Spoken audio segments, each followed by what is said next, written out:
want to say thank you to all of you that have been so faithful in contacting the church, sending a word of encouragement, because these are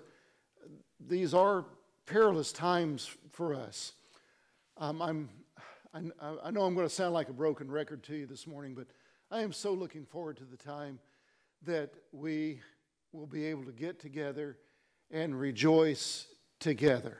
I don't know when that will be or how soon it will be, but I hope it's very, very soon. We need to pray that in. Pray that God would move this pestilence out of our world so that God's people can again get together and rejoice. Now, listen to me carefully. Whenever God does that, whenever the pandemic is done and over with, please don't let the fear-mongers scare you out of coming back to the house of God. That's one of the things I fear, that people are going to be so afraid that they've got us so trained now to stay away from people in crowds that God's people aren't going to come back to the house of God. Please don't let that happen, because if that happens, then the devil wins. There are places around our country today, in America, that have threatened Christians that today's Easter Sunday, if they go to church, a lot of churches are doing drive-in churches, and we thought about doing that. But you know what? The issue was, the thing that we thought about, and we decided it'd be best just not to do one, because I know our church family.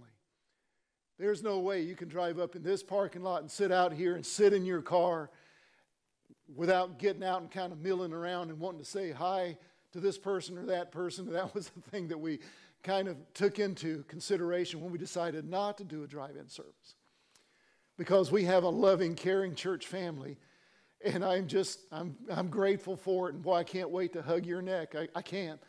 But we're going to be good citizens. There are places around the country that if you go to a drive-in service today, that the police will be there and they will issue you a citation for that. In America, they don't love the church. They could care less if the church ever meets again. And I mean, it's one thing after another. The death toll by the end of this week, according to the models, was to be between 100 and 200,000 people. Now listen, every death through COVID-19 is tragic. It is. But you know how many deaths they reported as of yesterday in America? It wasn't 100,000. It wasn't 200,000. It wasn't 50,000.